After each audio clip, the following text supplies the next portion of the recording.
puppy babies were coming out, and then, you know, my family was like looking for me, they were like, oh, where's Melanie? And I was the last one, and I was super scabby. I had the chicken pox, and they were pumping me full of penicillin, and so it was not a good situation. And then, this is actually not me, but they would give me like crackers and stuff to eat, and they'd turn around and the cracker would be gone, and they'd give me another one, and another one, and another one, and then they realized that I was actually shoving them inside of my blanket. I was hoarding food. I don't know what that means. Probably something about where I was from. And so I was talking to my family this week about what I was going to do for nerd night. And they were all like, well, are you going to have the you in the bathtub picture? And I was like, well, I guess I am. There I am in the bathtub. I was a little bit confused. But then things normalized out, and there's my mom. And I came into a community that was really lovely. My dad was an English professor at a college called Gustavus Adolphus College in St. Peter, Minnesota. And there's a lot of really lovely support in that community. Look how hot my mom's legs are. Anyway, the town that I grew up in was 10,000 people, and they were all white. And in 1973, the year that I was actually born, the students at Gustavus had like this peace march sort of thing through town, and the shopkeepers and people, they threw food at the protesters or whatever.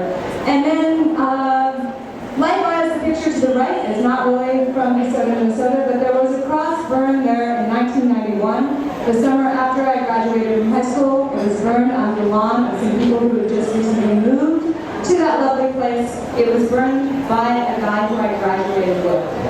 Welcome to Minnesota. But I was very patriotic. Yay! And I loved playing with that flag. I don't know what it was about that flag, but I just totally loved it. And there I am with my best friend growing up, named Elizabeth. She was lovely. This is me opening up the door for the judge who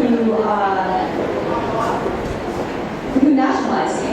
And that was kind of cool. His name was Krupinski, and that guy over there, his name is Grant Wacker. He was the judge, he was the attorney who helps the whole adoption nationalization things. So once I was nationalized, I was like, well, hey, what the fuck, you know? I'm just going to be a Siamese twin with a white girl. And we're going to join the menagerie and, you know, go off with a bunch of gypsies. That was fun. That wasn't Halloween or anything. That was just a typical day in the life of me. This was another typical life in the day of me. And it just sort of expresses how welcoming the community that I went into was. This was her prom day. And I used to just go out calling. Like, I would dress up in bizarre clothes and take my little name cards with me and knock on people's doors, knock, and say hi. Everything was good until this happened, which was, about 5th grade. And I think this happens to all girls, but it was especially hard on me. Everybody wanted to be Madonna. I was Connie Chung. And as cool as Connie Chung is, she's awesome. She's not very cool when you're 9 years old and everybody wants to be Madonna and everybody calls you Connie Chung. So I eventually figured out that Cyndi Lauper was my hero. And I was just going to be so unusual, and that's, I think, 1985, and just sort of try to be myself. What type of person is myself? Am I like this over here? The adoring, subservient, worshiping lady? Or am I like the one over here, with the fake smiles in the suburban town? I don't know. I'm guessing, as soon as the slide changes, that I say fuck it all. I say fuck it all to all of those Asian stereotypes that I didn't really understand because, you know, I didn't grow up in that household. Yeah, I really like that picture.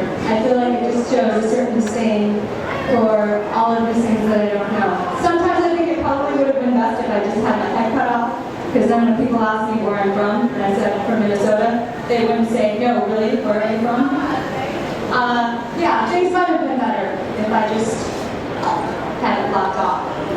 But I'm pretty sure that it's best just to be me.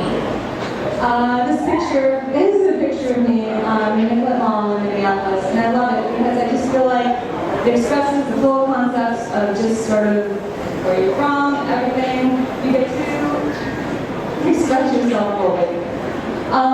One of the things that I really do hate is when people are like, where are you from? And I'm like, I'm from Minnesota. And they're like, no, really, where are you from? And it's kind of like they're accusing you of lying. And the reason that I really hate that is because this is my family, and this is where I'm from, and they love me very much. And I forgot to tell you that this is actually the anniversary of the day that I was adopted,